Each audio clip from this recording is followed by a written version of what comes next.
Bonjour, c'est la sœur Linda avec vous. Bienvenue sur Sois une lumière. Aujourd'hui, nous allons parler d'un sujet qui est très important. La paix. La paix en Dieu. Est-ce que tu as cette paix? La paix qui surpasse tout entendement, la paix qui te donne la joie malgré toutes circonstances. Est-ce que tu l'as? Est-ce que tu es sûr de pouvoir tout affronter avec la paix de Dieu? Est-ce que tu l'as eu déjà? Est-ce que Dieu t'a fait cette grâce? Nous allons voir ensemble déjà dans un premier temps qu'est-ce que la paix? La paix de Dieu et d'où elle vient? D'où elle vient et qui peut l'avoir? Est-ce que nous tous nous pouvons bénéficier de cette paix? La parole dit dans Jean 14, verset 27, « Je vous laisse la paix, je vous donne ma paix. Je ne vous donne pas comme le monde donne. » Ici, c'est Jésus, notre Seigneur, qui parle. Il dit qu'il nous laisse sa paix. Lorsqu'il était prêt à partir, à être élevé, il nous dit qu'il nous laisse sa paix. Mais de quelle paix parle-t-il? Il parle de la paix du monde, il parle de sa paix. Il dit que sa paix n'est pas comme celle du monde. Vers quelle paix tu te retournes? Vers quelle paix tu recherches quand tu es en difficulté, quand tu te sens angoissé? Qu'est-ce que tu fais? Quelle paix tu vas chercher? Est-ce que tu te retournes vers Dieu en tant que chrétien ou est-ce que tu te retournes vers la paix du monde? Nous allons voir ça ensemble. La différence entre la paix de Dieu et la paix du monde. Nous avons quelques références bibliques qu'il est bon d'avoir et de méditer afin que ça puisse nourrir nos cœurs et que nous puissions grandir avec ces versets qui vont aussi nous apporter la paix par la parole. Parce qu'il est écrit, la parole nous édifie, la parole nous fait grandir, la parole nous enseigne, la parole nous corrige.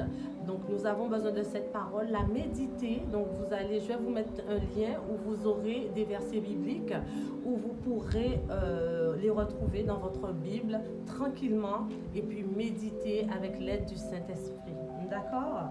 Nous allons prendre notre Bible, n'est-ce pas? Tout d'abord pour voir de quelle paix il s'agit. La paix de Dieu.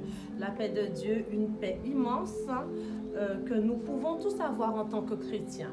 D'accord? Nous allons voir de quelle paix il s'agit. D'abord, nous allons dans le psaume 23. C'est un psaume que beaucoup d'entre nous connaissons, n'est-ce pas? Un psaume des jeunes ou nos parents chrétiens nous fait l'apprendre par cœur. En tout cas, moi, je l'ai appris par cœur très jeune. Ma mère me l'a apprise par cœur. J'ai appris aussi à ma fille par cœur. Et je retrouve beaucoup de chrétiens qui connaissent naturellement le psaume 23. Alors, le psaume 23 nous parle de cette paix, n'est-ce pas? Le psaume 23, dans déjà le premier verset, il nous dit « L'Éternel est mon berger. Je ne manquerai de rien. » C'est une forme de paix de savoir que nous avons un berger. Quand on visualise un troupeau de brebis, n'est-ce pas? Ce troupeau a un berger. Ce troupeau est rassuré parce que ce berger le garde. Le troupeau peut partir, s'éloigner, mais ce troupeau, ce troupeau sait que j'ai quelqu'un qui me garde avec une grande verge, avec une canne, pour me protéger et que je n'irai pas trop loin parce qu'il va me dire de revenir. Alors nous sommes ce troupeau, nous sommes le troupeau de l'Éternel. Il nous garde, d'accord? Alors, et nous savons donc que nous ne manquerons de rien.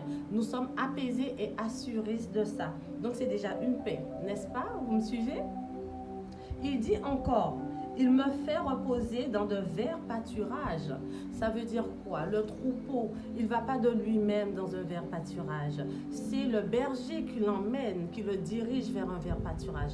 Eh bien, notre Dieu, il fait ça pour nous. C'est le grand pourvoyeur, d'accord? Il nous rassure que le lendemain sera meilleur. Si nous avons une journée où c'était compliqué, où nous avons eu des manques, mais nous sommes sûrs qu'il va pourvoir à nos besoins. Je ne sais pas si ça vous est déjà arrivé, je pourrais prendre une anecdote où vous avez un besoin quelconque, et bien en plus, vous avez un appel d'une personne qui vous dit « Ah ben j'ai pensé à toi ». Le Seigneur a diligenté cette personne pour seulement toi, pour pour toi. Ça m'est arrivé d'avoir besoin de quelque chose et j'ai une personne qui me dit, je pourrais te le donner, j'ai sur le cœur de te le donner. Et franchement, ça c'est une grâce que Dieu nous fait chaque jour où nous n'avons pas besoin de dépenser de notre poche, il pourvoit pour nous. D'accord? Ça, c'est un bon papa. Ça, c'est le berger qui fait ça.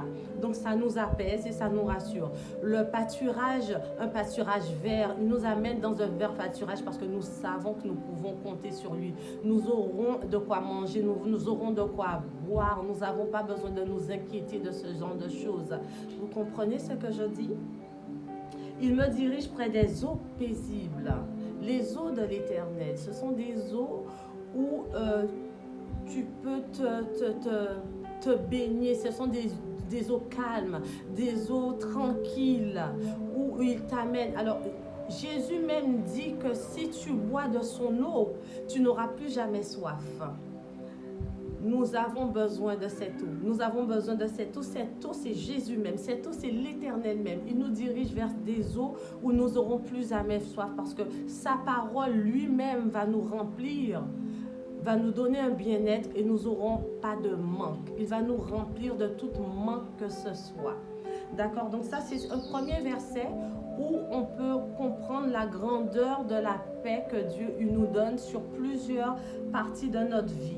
D'accord? Nous avons aussi le psaume 119 qui est un psaume de bénédiction parce que c'est le psalmiste David, le roi David, qui parle, qui exprime dans ce psaume ce qu'il ressent pour son Dieu, l'Éternel, ce qu'il exprime, de quelle façon qu'il aimerait marcher dans les voies de l'Éternel et en même temps, il lui fait des demandes. Donc, dans le psaume 119, verset 65, il dit: tu fais du bien à ton serviteur, ô Éternel. Tu fais du bien à ton serviteur.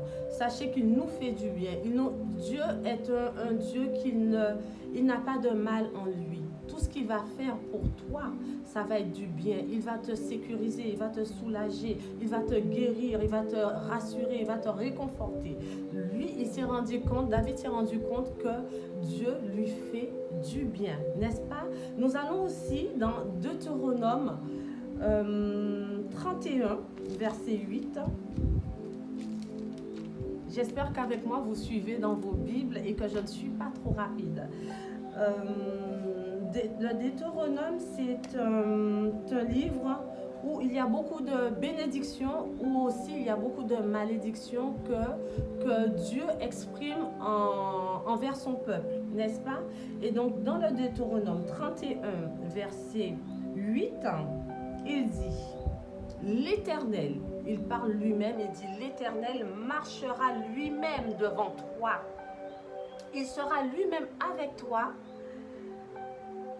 Il ne te laissera point, il ne t'abandonnera point. Ne crains rien, ne crains rien et ne t'effraie point. Là, c'est l'Éternel qui parle, il te rassure, c'est lui-même qui prend la parole et il dit qu'il marchera devant toi. Alors, il sera ton guide, il sera ton protecteur, il est là avec toi, il marche devant toi et il te donne un ordre. Il te dit: ne crains rien, n'aie pas peur, ne t'effraie pas, parce qu'il est là. Il tient sa promesse. Même quand tu vois que tout est contre toi, il est là. Rassure-toi, reste en paix. Dieu a une promesse qu'il nous fait. Ses promesses sont la vérité. Ses promesses, il n'est pas un homme pour mentir, comme dit la parole, comme un fils de l'homme pour se repentir. Donc ce qu'il dit, c'est ce qu'il fait.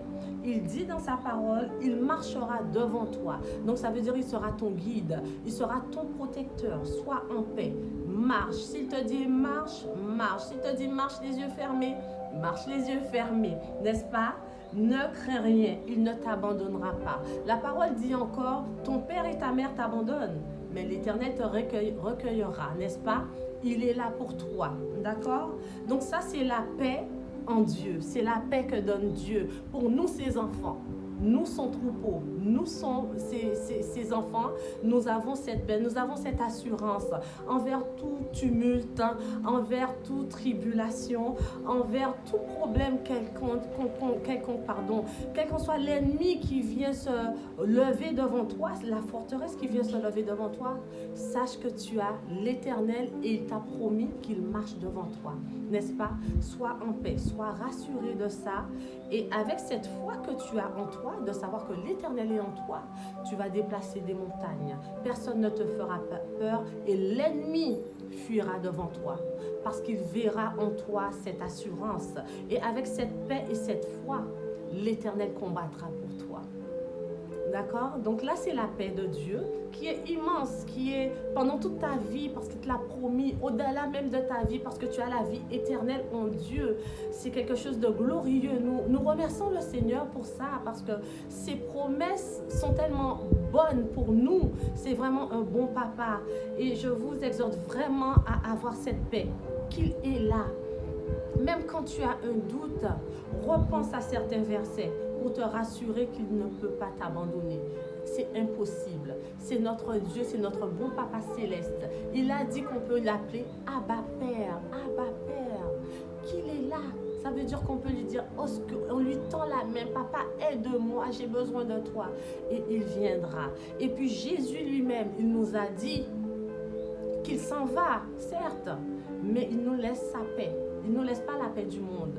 Et de surcroît, il nous envoie qui? Le consolateur, qui va nous enseigner, qui va nous consoler, qui sera avec nous. Ça, c'est réservé aux enfants de Dieu, n'est-ce pas?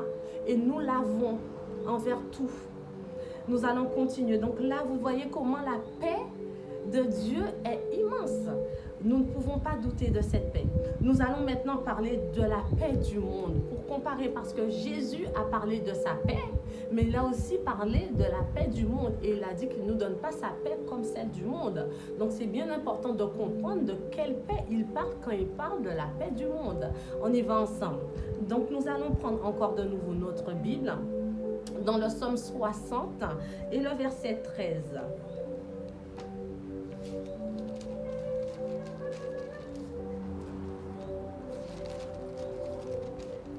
Donc le Psaume 60,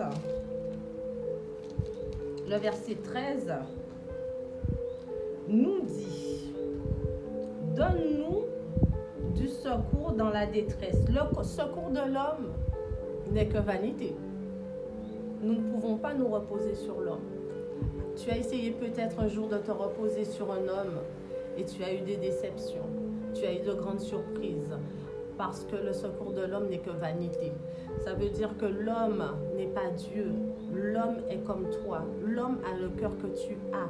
Il pourra peut-être t'aider à une certaine mesure, mais il y a des choses qu'il ne pourra pas faire.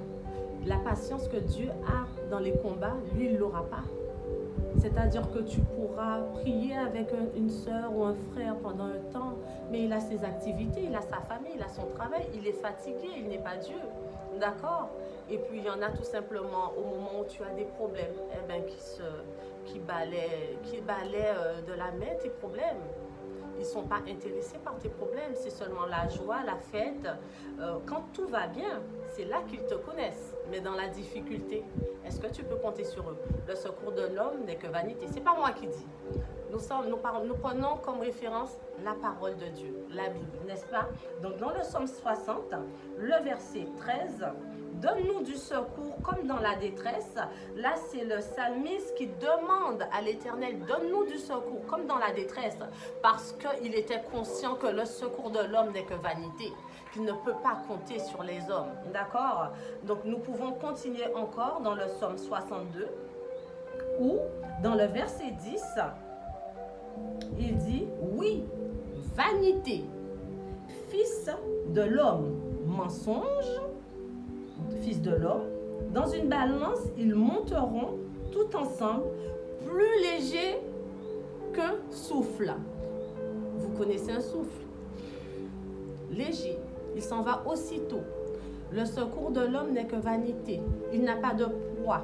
D'accord? Nous ne pouvons donc nous retourner qu'envers notre Dieu, qu'envers Jésus, qu'envers notre Saint-Esprit qui est en nous, qui peut nous soutenir et qui peut nous entendre, et le Père éternel en lui-même peut nous secourir. Nous avons aussi Ecclésiaste. Dans le livre d'Ecclésiaste,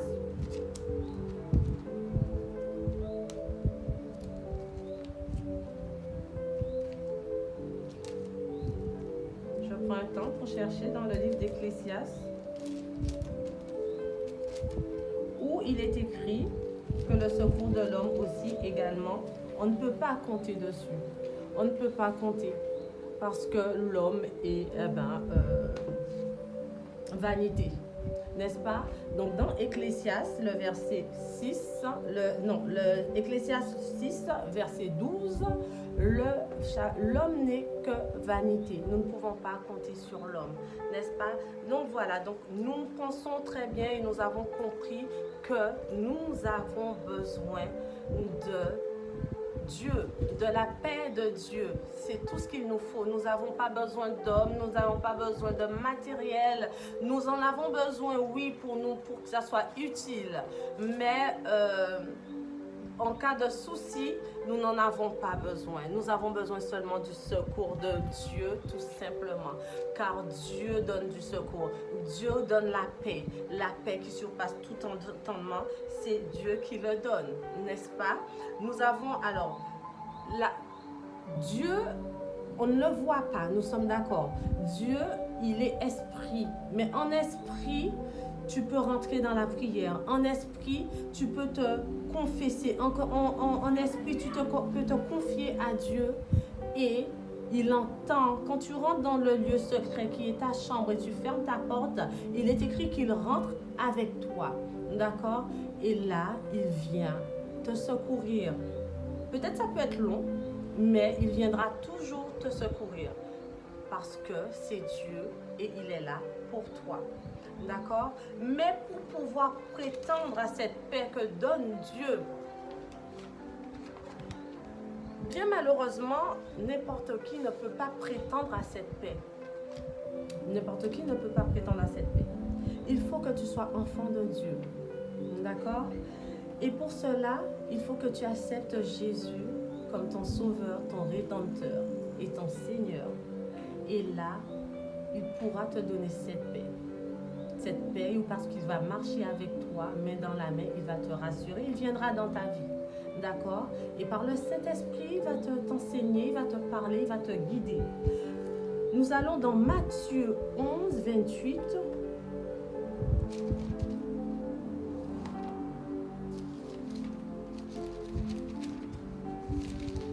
Matthieu 11, 28.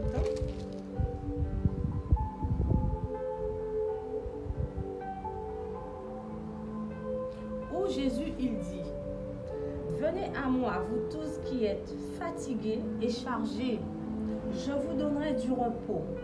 Prenez mon joug sur vous et recevez mes instructions, car je suis doux et humble de cœur.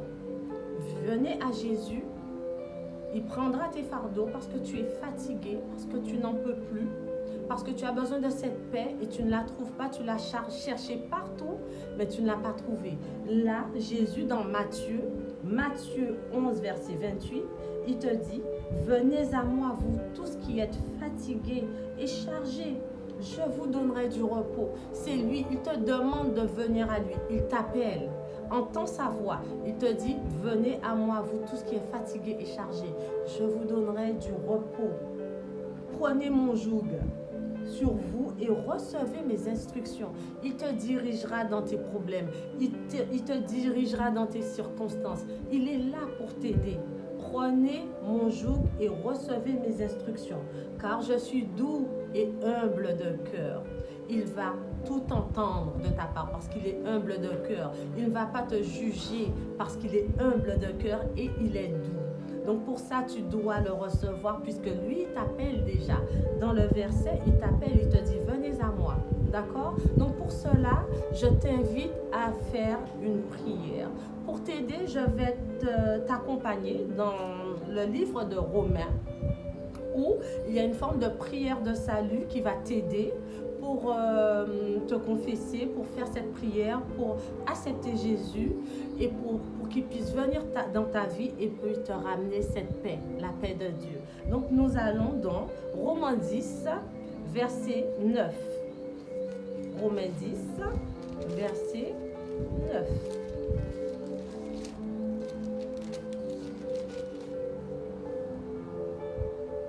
Alors, Romains 10, verset 9.